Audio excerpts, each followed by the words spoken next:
Hi friends, welcome back to my channel Yummy Days with Kavita. இன்னைக்கு ரொம்ப சூப்பரான கத்திரிக்காய் வெண்டைக்காய் புளிவஞ்சனம் தான் பார்க்க போறோம். இந்த ரெசிபி சாதத்துக்கு தயிர் சாதம் வெரைட்டி ரைஸ்க்கெல்லாம் சூப்பரான ஒரு காம்பினேஷனா இருக்கும். முக்கியமா பழைய சாதத்துக்கு செம்ம சூப்பரான ஒரு காம்பினேஷன். வாங்க இந்த ரெசிபி எப்படி செய்யறதுன்னு பார்க்கலாம். அதுக்கு முன்னாடி இன்னும் நீங்க நம்ம சேனலை சப்ஸ்கிரைப் பண்ணலனா சப்ஸ்கிரைப் பண்ணிக்கோங்க. பக்கத்துல இருக்க நோட்டிஃபிகேஷன் பெல் ஆல்ங்கற ஆப்ஷன் இருக்கும், அதையும் பிரஸ் பண்ணிக்கோங்க.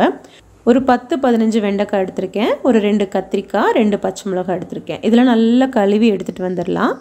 இப்போ வெண்டைக்காவை வந்து நல்லா தொடச்சிடுங்க. தொடைக்காம நம்ம செஞ்சோம்னா வழுவழுப்பு தன்மை ஜாஸ்தியா இருக்கும். நம்ம வதக்க வழுவழுன்னு இருந்துட்டே இருக்கும். சோ வெண்டைக்காவை கண்டிப்பா தொடச்சிட்டு நான் வீடியோல காட்டியிருக்க மாதிரி பெரிய பீசஸா கட் பண்ணி எடுத்துக்கோங்க. கத்திரிக்காவையும் அதே மாதிரியே நான் கட் பண்ணியிருக்கேன். பச்சை மிளகாவையும் நறுக்கியிருக்கேன். உங்களுக்கு இதை விட சின்ன பீசஸா வேணும்னாலும் நீங்க நறுக்கிக்கோங்க. ஒரு பேன்ல 2 டேபிள் ஸ்பூன் நல்லெண்ணெய் சேர்த்திருக்கேன். கடுகு சேர்த்திருக்கேன். கடுகு நல்லா பொரிஞ்சதும் வெந்தயம் கருவேப்பிலை சேர்த்து தாளிச்சுக்கோங்க.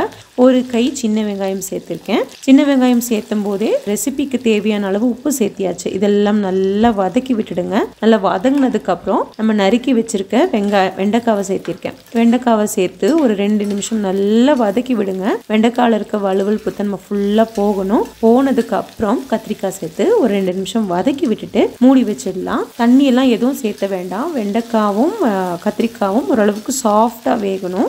ஒரு 2 நிமிஷம் மூடி வச்சா போதும். இந்த ஸ்டேஜ்ல தக்காளி சேர்த்துக்கோங்க.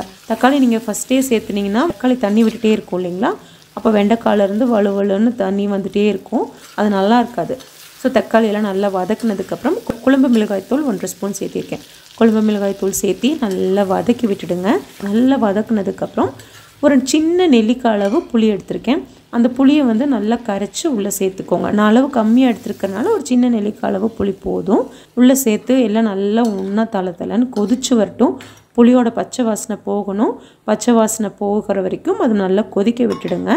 இப்போ வந்து வெண்டைக்காய் கத்திரிக்காய் தக்காளி எல்லாமே நல்லா வெந்துருச்சு. உங்களுக்கு இன்னும் ட்ரையாக வேணும் அப்படின்னா இன்னும் 2 நிமிஷம் அதை நல்லா வதக்கி விடுங்க. எனக்கு இந்த ஸ்டேஜ்லேயே போதும், அதனால நான் ஆஃப் பண்ணிடுறேன். இந்த ரெசிபி சூப்பராக இருக்கும். கண்டிப்பாக ட்ரை பண்ணி பாருங்கள். இது வெறுமனே சாதத்துக்கு கூட பிசைஞ்சு சாப்பிட்றதுக்குமே அட்டகாசமாக இருக்கும். இந்த ரெசிபி கண்டிப்பாக ட்ரை பண்ணி பார்த்துட்டு எப்படி இருந்துச்சு அப்படின்னு உங்களோட ஃபீட்பேக்ஸ் அண்ட் கமெண்ட்ஸையும் கூட ஷேர் பண்ணுங்கள். தேங்க்யூ.